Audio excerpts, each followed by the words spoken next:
akhirnya. Jadi gimana nih Mbak, kita ngapain nih? Ngapain ya? Mau masak susah. Masak? Maunya masak tapi susah ya. Jadi apa ya? Menjelaskan materinya aja dulu ya. Oh iya, boleh Mbak. Oke.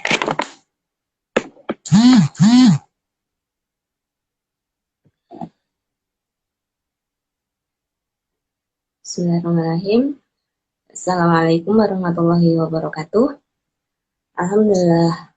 Alhamdulillah. Allahumma sholli wa sallim ala sayyidina Muhammadin wa ala alihi wa sahbihi ajma'in.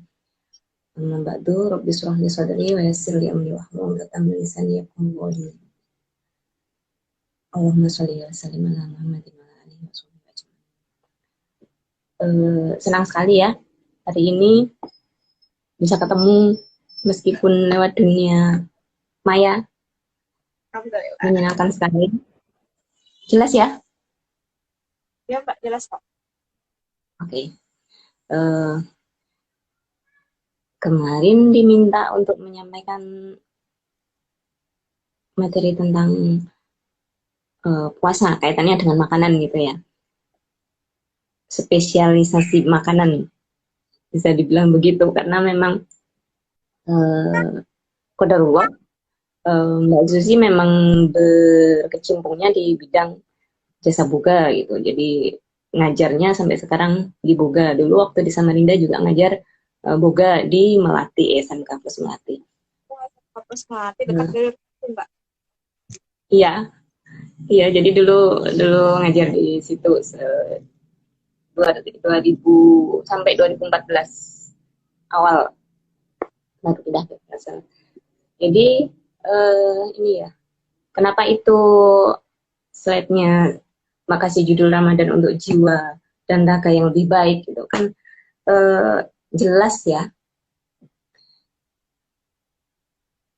Jelas kalau perintah dari Allah itu kan di Al-Baqarah 183 itu ya. Orang-orang yang beriman diwajibkan atas kamu berpuasa sebagaimana diwajibkan atas orang-orang sebelum kamu agar kamu bertakwa. Kalau itu nyata, itu adalah untuk jiwa supaya kita menjadi orang yang bertakwa. Nah, kalau bidang Mbak itu bidang makanan, nah itu kaitannya dengan puasa apa? Sebenarnya ini bukan hal yang baru ya, ini pasti bahasan yang sudah banyak, sudah lama juga. Tapi tidak ada salahnya kan kita mengulang review supaya kita selalu ingat. Karena manusia itu tempatnya lupa. Jadi kadang meskipun kita tahu, kita kadang lupa, kadang tidak peduli. Jadi ini sifatnya hanyalah sebagai pengingat saja. Mbak nggak akan mengulas masalah ayat ini ya. Ini sudah ada ahlinya. Jadi ini sebagai panduan dasar saja di dalam penyampaian materi ini. Jadi apa yang akan kita kupas hari ini itu tentang sunah-sunah sebelum buka puasa. Kemudian menjaga stamina tubuh bagaimana supaya tetap fit saat berpuasa. Jadi kan kalau untuk anak-anak kecil itu biasanya puasa jadi lemes gitu ya. Nah, kalau kita yang sudah lebih besar, masa iya kita masih mau bilang puasa jadi lemes kayak gitu kan? Harusnya enggak gitu ya. Kemudian yang ketiga, makanan yang baik saat berbuka, tidak hanya berbuka sebenarnya, saat sahur juga harus diperhatikan. Kemudian berbagi resep, harusnya sih video, tapi karena kondisi tidak memungkinkan video, jadi slide share aja. Nah, mudah-mudahan kita punya waktu, punya kesempatan lain, kita bisa untuk live cooking misalnya, atau share video yang lain gitu. Ya. Kemudian kita masuk ke materi ya. Sunah-sunah menjelang iftar itu apa saja? Banyak yang bisa kita lakukan sebenarnya, yang sesuai dengan tuntunan Rasulullah Shallallahu Alaihi Wasallam. Ini ada 4 yang Mbak Susi rangkum. Yang pertama, sunahnya adalah bersegera saat berbuka. Jadi tidak menunda-nunda. Yang kedua, berbuka dengan rutab atau tamar. Kemudian yang ketiga, jangan lupa berdoa. wajib itu. Yang keempat adalah tidak berbuka secara berlebihan.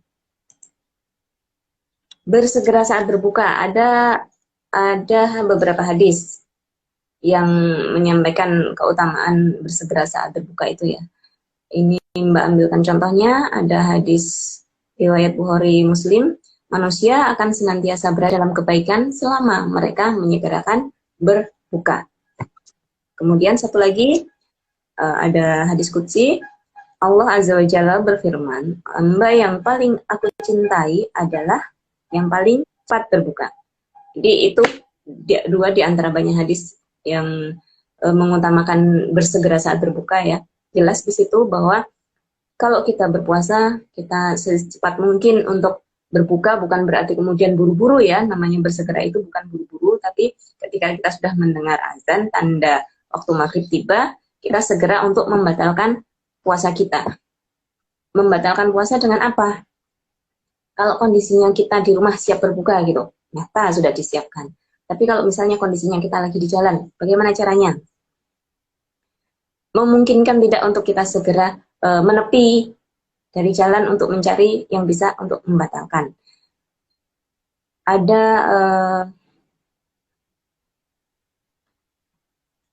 Ada menu-menu yang ketika berbuka harus, bukan harus ya, lebih baik gitu. Seperti tadi, berbuka dengan rutop atau tamar. Itu kan budaya, bukan budaya, bisa dibilang sunnah ya. Sunnah Nabi itu berbuka dengan rutop. Rutop itu kurma segar. Kalau di Indonesia jarang ya. Di Kalimantan rasanya kalau di pasar nggak ada ya. Adanya tamar, itu kurma kering. Ya. Jadi berbuka dengan rutop, kurma yang masih basah, kurma segar, atau tamar. Kalau tidak ada, segera berbuka dengan air putih. Jadi bukan dengan es buah ya, adik-adik, bukan dengan es buah, bukan dengan kolak, bukan dengan bubur kacang hijau, apalagi es pisang hijau ya, tapi cukup dengan air putih sebagai ganti rutop atau tamar. Karena kita puasa itu kan perut kita kosong ya seharian. Posisinya benar-benar bersih gitu lambung kita. Ketika langsung kita hantam dengan teh manis misalnya, atau kolak, atau es buah, yang terjadi apa? Usus yang sudah seharian itu detox ya, membersihkan diri, tiba-tiba dihantam dengan makanan yang seperti itu akan kaget. Jadi yang terjadi adalah setelah berbuka, kalau yang tidak tahan, pasti akan langsung mengalami sakit perut, bisa sampai kram perut. Itu kalau yang tidak terbiasa. Tapi kalau yang sudah biasa kan, biasanya pasti teh manis mbak, teh hangat manis gitu, atau es buah gitu ya, es koktail. Itu karena perutnya sudah saking kebalnya gitu ya. Sebenarnya cara yang tidak benar untuk kesehatan kita. Jadi perut itu seharian sudah didetox itu dibersihkan dari racun-racunnya. Jadi posisi sore hari sebelum berbuka itu posisi lagi bersih-bersihnya. Jadi ketika kita kasih makanan yang salah itu ya langsung berontak gitu. Jadi sebenarnya sudah kembali ke fitrahnya. Makanya diminta rutop itu tadi karena kandungan kalorinya sangat tinggi. Kalori ya di situ manis tapi bukan gula. Jadi kalau berbuka dengan yang manis, iklannya begitu ya. Kalau dikasihnya sirup sama saja, itu akan mengancam keselamatan lambung sebenarnya. Jadi kalau sampai sudah biasa gitu, ya tadi kan udah biasa hari-hari seperti itu mbak, nggak sakit gitu. Ya itu karena kondisi lambung kita sebenarnya sudah sangat krisis ya. Nanti endingnya kalau kita menderita, nauzubillah nggak minta ya, ada sakit yang mah misalnya atau tipes ya itu sudah sampai stadium lanjut gitu, jadi nggak sehat gitu. Nanti itu efeknya ya bahaya ya ternyata kalau langsung minum yang manis-manis gitu. Sangat bahaya sebenarnya, sangat bahaya. Itu efeknya nggak sekarang, 10 tahun yang akan datang. 10 tahun yang akan datang. Munculnya penyakit degeneratif itu diakibatkan dari situ. Apa penyakit degeneratif?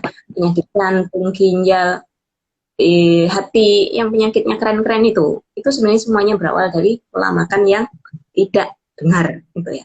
Pertama dari puasa, sebenarnya umat muslim ini sudah diajarkan untuk pola hidup yang sangat sehat.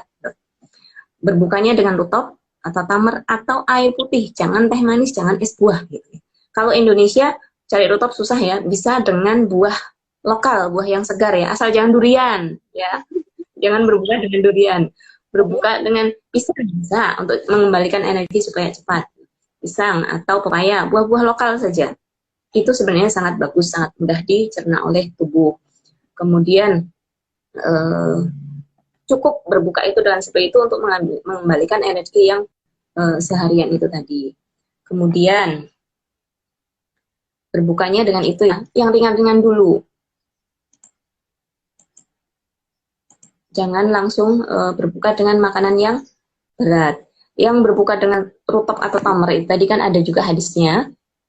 Rasulullah SAW biasanya berbuka dengan rutop atau kurma basah sebelum menunaikan sholat. Jika tidak ada rutop, maka beliau berbuka dengan tamar atau kurma kering. Dan jika tidak ada, beliau berbuka dengan seteguk air. Cukup seteguk air, nggak mesti segalon. Ya. Kemudian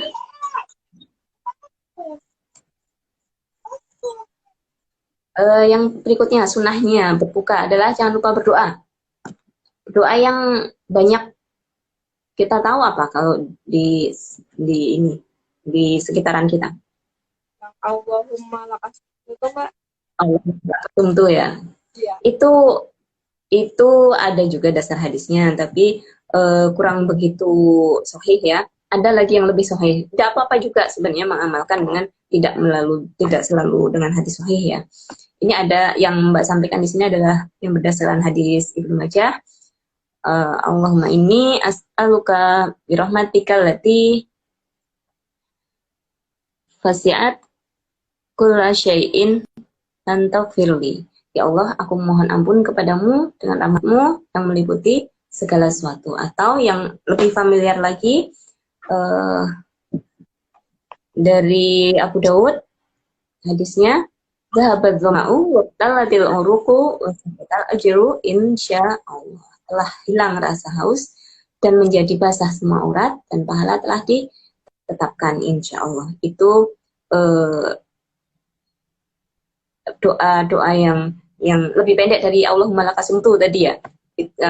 Dhahabat dhama'u itu bagiannya. Jadi ini doa dibaca setelah minum ya. Sebelum minum bacanya bismillah. Setelah minum baru dhahabat dhama'u. Basah sudah tenggorokan itu. Kemudian urat-urat telah basah nih langsung nyebarkan ke seluruh tubuh. Pahala puasa kita hari itu insya Allah sudah ditetapkan. Itu kebaikan dari sunnah dalam berdoa ketika berbuka. Selanjutnya, jangan berbuka secara berlebihan. Dan kita nih biasanya kalau Indonesia banget nih ya, kalau Ramadan itu pasti ada pasar Ramadan ya kan, dengan kue yang berbagai macam modelnya, bentuknya, jenisnya yang hari-hari biasa nggak ada ya kan? Ya Mbak. Ya, Mbak. Jadi kalau di Samarinda yang di tepian itu masih ada nggak itu? Udah ini sih Mbak, udah ditutup kan karena corona, jadi banyak yang nggak jualan. Nggak jualan ya, sama aja. Jadi itu Indonesia, di mana di semua daerah ada pasar Ramadan itu ada seperti itu. Jadi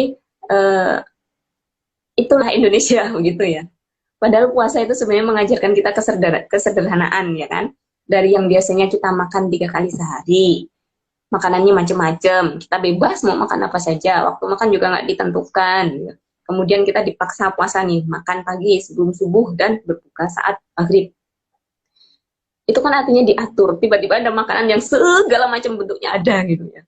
Terus sangat manusiawi. Kemudian kita melihat yang berwarna-warni itu, kemudian mau itu ke pasar Ramadan, kemudian ambil sekantongan lah, dibawa pulang gitu, taruh di meja. Saat buka apakah semuanya itu bisa dimakan? Enggak bisa. Enggak. Nah, itulah nafsu manusia gitu ya. Wajar kita punya keinginan itu sangat wajar sekali. Cuman kalau kita sudah terlatih, nanti lama-lama menjadi biasa aja gitu melihat makanan macam-macam tuh. Dulu saya juga begitu. Jadi kalau sore ya hobinya borong macam-macam itu. Cuman memang sudah lumayan beberapa tahun ini nggak lagi ya. Kalaupun mau beli satu macam mungkin paling banyak dua gitu. Itu pun pada akhirnya nggak termakan juga, masuk kulkas 2 atau 3 hari baru habis gitu ya.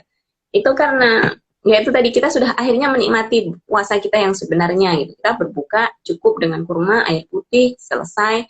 Kemudian cukup itu kita punya cukup tenaga untuk sholat isya, untuk taraweh, tilawah. Setelah itu baru makan yang besar. Seperti itu. Itu akan menjadi lebih ringan kalau kita dibuka. Pas buka itu semuanya sudah dihantam dengan makanan-makanan manis, yang terjadi apa? Gula itu numpuk di dalam tubuh. Jadi pas terawih jadinya Lemas. berat, kekenyangan, ngantuk. Ya, itulah. Jadi sudah disunahkan tidak berbuka secara berlebihan. Kita itu termasuk bukan pribadi yang baik gitu ya ketika semuanya ada gitu. Ada satu hadis riwayat Ahmad, Nasai dan Tirmizi itu ya. Tidak ada tempat yang paling buruk yang dipenuhi isinya oleh manusia kecuali perutnya. Karena sebenarnya cukup baginya beberapa pan untuk menegakkan punggungnya. Kalaupun ia ingin makan, hendaknya ia atur dengan cara seperti untuk makanannya, sepertiga untuk makanannya, sepertiga untuk minumannya, dan sepertiga lagi untuk nafasnya. Jadi lambung itu dibagi 3 gitu ya.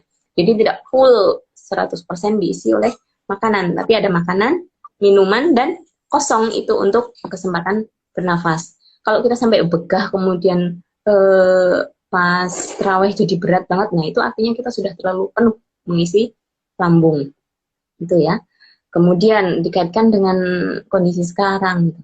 Sedang tidak baik kondisi sosial kita. Jadi alangkah mulianya gitu ketika budget yang rencananya untuk kita beli bukaan yang banyak itu kita alihkan untuk membantu saudara-saudara kita yang sedang mengalami masalah kesulitan ketika sedang dalam kondisi pandemi seperti ini. Itu ya. Itu sunah-sunah yang diajarkan oleh Rasul dalam berbuka gitu ya. Wallahu alam, kebenaran itu datangnya hanya dari Allah gitu ya. Kemudian yang berikutnya adalah supaya stamina kita tetap fit saat puasa, nggak lemes tadi yang saya bilang ya. Jadi yang pertama yang perlu diingat, makanan yang mengandung minyak. Kita ini senang memang yang kalau yang mengandung minyak itu memang bikin gurih gitu ya. Jadi pasti akan suka. Semua orang pasti suka dengan makanan-makanan yang berminyak. Nah ini sebaiknya dihindari, dikurangi. Kalau dihindari agak sulit, dikurangilah setidaknya gitu. Karena minyak ini membuat sel darah merah itu menggumpal gitu. Dan terhambat. Ini yang bisa menyebabkan orang-orang stroke itu kan karena ini. Sel darah merah menggumpal yang hanya pecah pembuluh darah itu kebanyakan nih. Ya, itu berawal dari sini, konsumsi minyak berlebih. Ini menyebabkan aliran oksigen ke dalam darah menjadi berkurang sampai 20%, lumayan ya itu. Kalau kita jadi lemes kan bahaya. Sehingga pada saat siang hari saat berpuasa itu kalau kita sahurnya pakai nasi goreng pasti ngantuk, lemes. Karena itu isinya minyak, gula. Itu gorengan-gorengan itu sangat tidak baik, apalagi waktu sahur. Kemudian yang kedua adalah coba pilih makanan yang sehat. Makanan yang sehat itu apakah 4 sehat 5 sempurna? Belum tentu ya. Jadi makanan yang sehat itu sesuai dengan kebutuhan tubuh kita. Kalau di dalam kondisi kita puasa, yang kita perlukan lebih banyak itu sebenarnya adalah kandungan protein, vitamin, dan mineral. Itu kita bisa dapat dari lebih banyak sayuran dan buah. Protein itu bisa dari kacang-kacangan yang lebih banyak, lebih bagus kita makan. Jadi untuk konsumsi nasi sumber karbohidrat itu jangan terlalu banyak karena itu gulanya tinggi, karbohidratnya tinggi, itu akan berat juga untuk tubuh, itu memberi efek lemes itu tadi. Kemudian yang ketiga, memperbanyak minum air putih. Sebenarnya standar sih, nggak lebih banyak, enggak. Kebutuhan tubuh itu paling enggak 2 liter cairan gitu. Jadi dari waktu buka puasa, maghrib sampai sahur, bagaimana kita mengatur supaya asupan ke tubuh itu cairannya tetap 2 liter. Bisa pas maghrib. 2 liter itu kan setara dengan 2 gelas ya kalau air. Jadi pas buka itu kita bisa minum air nabes ya. Ada yang pernah buat nabes, air nabes, rendaman kurma atau kismis. Nah, itu untuk cepat mengembalikan stamina ya. Jadi kurma, ambil jumlah yang ganjil ya, 3, 5, atau 7, direndam. Jadi kalau untuk buka kita jam berapa? Jam 6. Berarti jam 6 pagi kita mulai rendam itu, taruh di gelas, kemudian ditutup, atau di botol, di wadah yang tertutup gitu ya. Diamkan selama 12 jam, kemudian baru diminum. Itu air nabes. Bisa kismis juga ya. Kismis yang biasanya untuk mulai haji itu. Jadi buah-buah itu direndam selama 12 jam, airnya diminum, kemudian buahnya juga dimakan. Itu akan cepat mengembalikan kondisi tubuh. Kalau di kita sebenarnya bagus lagi kalau bisa mendapatkan air kelapa yang fresh, benar-benar fresh loh ya. Bukan air kelapa yang ada sirupnya, bukan yang ada gulanya, tapi benar-benar air kelapa murni. Apalagi kalau baru dipetik itu benar-benar elektrolitnya tinggi, jadi sangat bagus untuk tubuh. Itu kalau orang Indonesia.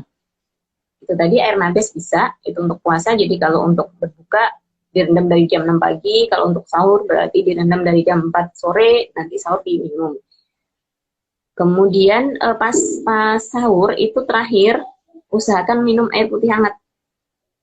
Jadi kan kalau kita sahurnya makanannya ada gorengan, unsur gorengannya nih, air putih hangat itu fungsinya untuk meluruhkan lemak-lemak yang tadi sudah kita makan gitu. Jadi tidak nempel, tidak tertinggal di kerongkongan gitu, ngorokan. Nah itu kalau masih ada lemak-lemak yang nempel di tenggorokan, itu efeknya seharian itu nanti akan terasa haus.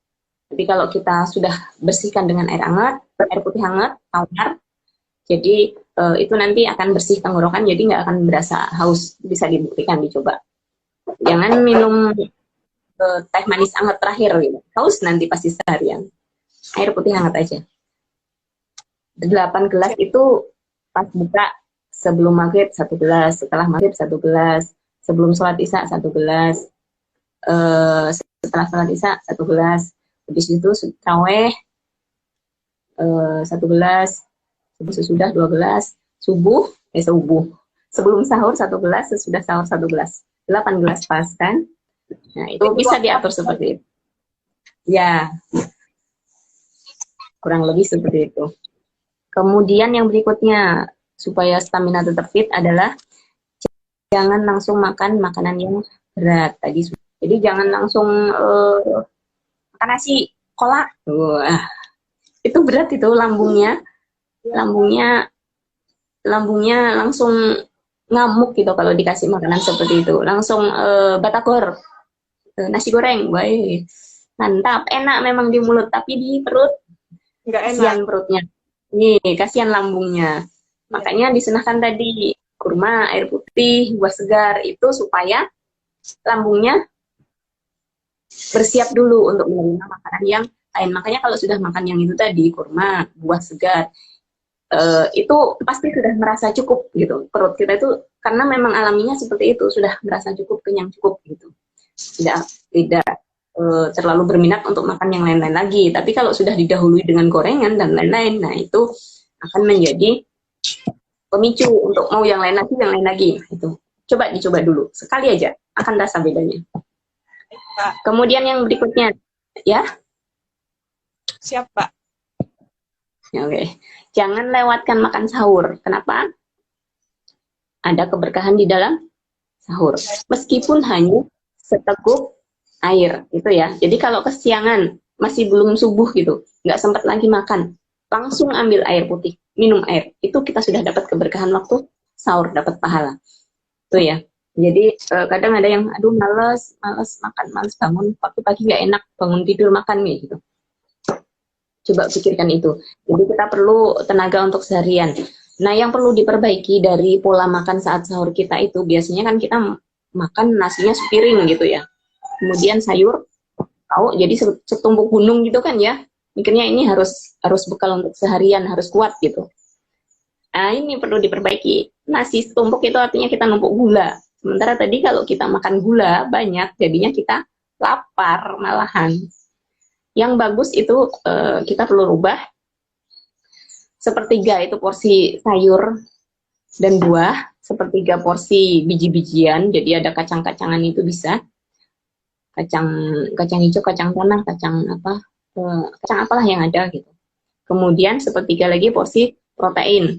Sebenarnya bagus lagi protein ini yang makanan yang berfermentasi, tempe sih paling bagus di Indonesia tuh. Tapi tempenya, kalau menurut dokter Zaidul Akbar itu, tempenya mentah, jangan digoreng. Kalau digoreng minyak, sama saja. Gitu. Pernah nggak nyicipin tempe makan? Pernah sih Mbak, cuma nyicipin gitu aja. Sebenarnya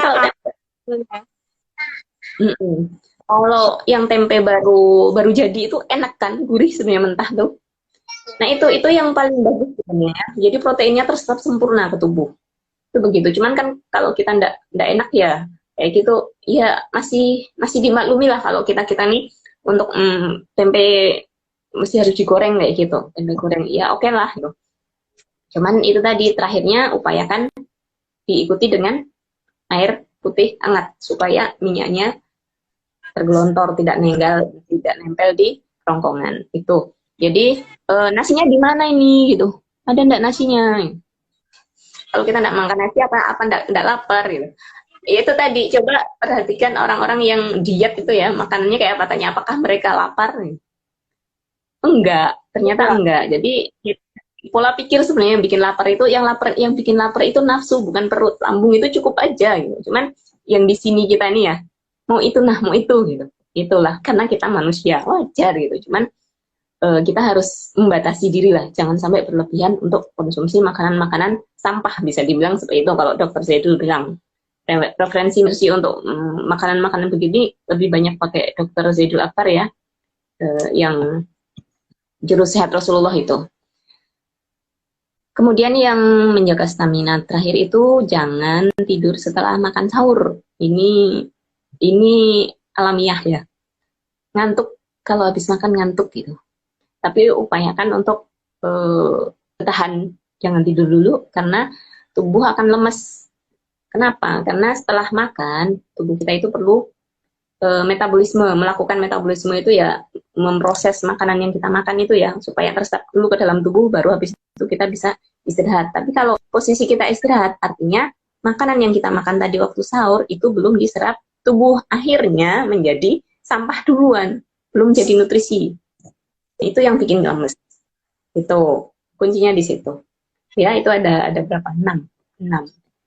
6 tips supaya tetap fit nih tadi. Makan minyak dikurangi, pilih makanan yang sehat, air putihnya cukup, kemudian hindari dulu makanan-makanan berat saat berbuka, kemudian sahur, tetap sahur dengan sahur yang sehat, dan jangan tidur setelah berbuka. Salah, setelah sahur. Ya, kemudian makanan-makanan yang diperlukan saat berbuka. Tadi sudah ya, sudah Mbak Lucy sampaikan sebenarnya. Yang lebih baik itu yang sumber protein, vitamin, mineral gitu. Jadi yang karbohidrat nasi. Kalau nasi merah nggak apa-apa. Nasi putih, kalau kita biasa nasi putih ya oke lah gitu. Tapi jangan terlalu banyak gitu. Karena nasi putih apalagi yang panas itu kandungan gulanya sangat tinggi. Jadi kenapa orang-orang diabetes itu tidak boleh makan nasi panas? Apalagi nasi putih. Ya, gulanya tinggi, karbohidratnya tinggi.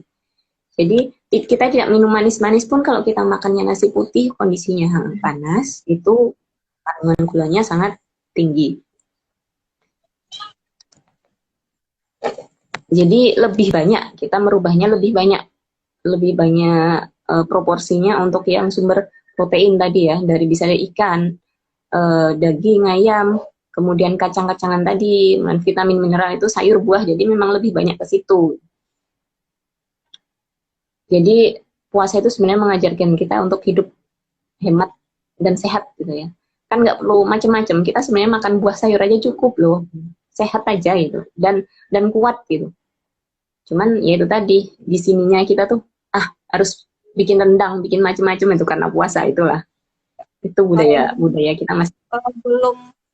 Belum ini Mbak, belum makan kalau belum makan nasi gitu kan istilahnya. Nah, itulah Indonesia gitu ya.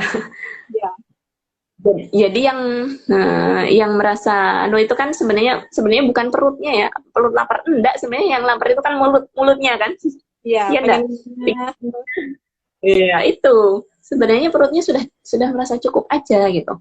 Perut lapar kalau apa? Bunyi kerucuk-kerucuk gitu ya. Nah, itu artinya memang lapar gitu. Tapi kalau sudah makan macam-macam tadi, tapi bukan cemilan ya. Tadi yang buah sayur tadi, terutama buah-buahan, sayuran, kacang-kacangan itu sebenarnya sudah cukup lambung kita. Kemudian di situ yang dicontohkan adalah kurma, madu, susunya itu yang fresh milk, bukan yang kemasan. Kalau yang kemasan itu sudah terfortifikasi, sudah macam-macam ya, berkurang banyak juga kandungan gizinya. Maka kalau di Quran itu kan ada susu kambing, susu unta, susu sapi, tapi yang fresh gitu, itu yang memang kandungan gizinya lengkap, bagus gitu. Kemudian buah yang segar, bukan buah yang di dalam juga, artinya seperti jus-jusan gitu ya, itu enggak bagus juga. Jus yang kemasan itu enggak bagus. Tetap yang pokoknya itu tadi, kita ini diajari hidup hemat yang dari alam-alam saja gitu. Makanan fermentasi tadi, tempe, kemudian air kelapa muda, teh rempah, itu yang jurus sehat Rasulullah tadi tuh. Kalau pernah membuka ke IG-nya Dr. Zaidul Akbar, di situ banyak sekali. Tuh. Jadi teh itu bukan teh celup, tapi teh tubruk, lebih dianukan ke situ ya. Itu yang makanan yang diperlukan saat berbuka. Selain itu, berarti nggak diperlukan nasi.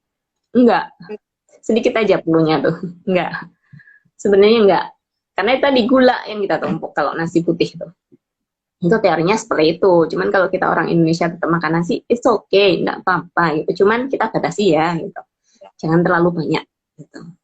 Itu efeknya tadi nanti 10-15 tahun yang akan datang. Ketika umur kita sudah masuk masa-masa lanjut, nah kita lebih rentan untuk terkena penyakit degeneratif tadi, jantung, kolesterol, diabetes, hati, ya itu makanan-makanan yang diperlukan. Nah yang dihindari saat berbuka, sumber gula tadi, nasi putih tadi yang saya bilang, kemudian gorengan-gorengan, itu lemak jahat. Sebenarnya saya juga hari-hari makan gorengan juga, itu masih belum bisa kalau itu menghindarkan. Cuman ya tadi, akhirnya saya mengimbanginya dengan berbanyak minum air putih hangat, supaya gorengannya cepat larut, minyaknya cepat larut itu. Nasi putih, tepung dan turunannya. Kalau tepung terigu itu sebenarnya nggak bagus, yang bagus adalah tepung gandum gitu ya. Tapi kan nggak ada tepung gandum di pasaran kita. Gula pasir, ya gula pasir itu diganti dengan gula aren. Kalau mau tetap manis gitu ya. Kemudian minyak goreng itu untuk menghilangkan agak susah, masih kurangi gitu. Kemudian dari produk itu makanan berbahan susu, banyak ya. Makanan berbahan susu, coklat sebenarnya bagus, tapi yang coklat murni, bukan coklat seperti yang sudah yang kemasan itu ya, bukan yang itu, coklat yang murni, coklat pahit gitu. Teh juga enggak apa-apa, kopi enggak apa-apa, tapi yang pahit, jangan pakai gula. Kalaupun pakai gula aren gitu. Itu coba rasakan, sekali aja coba rasakan bedanya, efeknya ke tubuh. Sebenarnya sekali aja tuh sudah berasa. Tuh. Itu untuk makanan-makanan yang sebaiknya dihindari ketika berbuka terutama. Makanan yang utama saat puasa tuh sebenarnya sih bukan makanan fisik ya, lebih ke makanan rohani, tuntutannya kan itu kaitannya dengan Al-Baqarah 183 tadi, yaitu makanan rohani. Jadi makanan rohani kita perlu banyak sekali diisi dengan lebih banyak tilawah, banyak kaji, banyak membaca surah, banyak kajian kayak gitu. Itu memberikan makanan kepada rohani kita lebih banyak terserap ketika kita puasa. Kenapa? Kondisi kita lapar, ya kan? Kondisi lapar itu membuat kita jadi lebih gampang untuk menerima ilmu sebenarnya. Kalau kondisi kenyang itu kan jadi ngantuk, itu tadi setan yang lebih dominan. Tuh. Jadi yang utama adalah makanan rohani. Ini sudah sangat banyak diberikan oleh ustadz-ustadz yang lebih kompeten gitu ya. Itu untuk tema-tema kita. Kemudian yang selanjutnya adalah live cooking. Ayo, nggak mungkin kan cooking ya. Jadi ini hanya berbagi resep saja. Resep ini pun yang Mbak kasih ini masih setengah-setengah ya. Kemarin Mbak Muli malah minta dalgona. Waduh, dalgona. Dalgona itu diminumnya kapan gitu? Kalau buka puasa nggak boleh. Pas apa namanya? Sahur juga nggak boleh. Bisa diminum kalau malam hari. Habis tarawih gitu. Nah, itu kan dalgona itu dari kopi, tapi kan ada susunya, bukan fresh milk. Itu yang jadi masalahnya di situ. Susu yang fresh nggak apa, kopi yang pahit nggak apa, tapi kalau jadinya susunya dari yang sudah kemasan itu yang nggak bagus. Ya. Jadi ini ada resep yang simpel aja yang Mbak kasih nih. Ini memanfaatkan roti tawar yang ada, jujur nih Mbak memanfaatkan yang ada aja. Kan ini social distancing ya dari rumah ya, jadi stok-stok yang ada di rumah aja Pak gitu. Ini ada roti tawar, berbahan roti tawar, dua-duanya itu berbahan roti tawar. Dari roti goreng.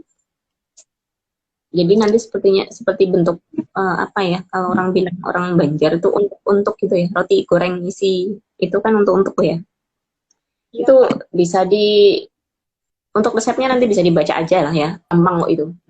Jadi intinya memanfaatkan bahan yang ada saja, kemudian tekniknya untuk mencetak itu dengan gelas, alat yang ada di rumah kan, semuanya punya gelas, bisa dengan 2 gelas, kalau hasilnya lebih bagus, kalau dengan 1 gelas ada kemungkinan retak di bagian atas untuk roti tawarnya ya, pecah pasti.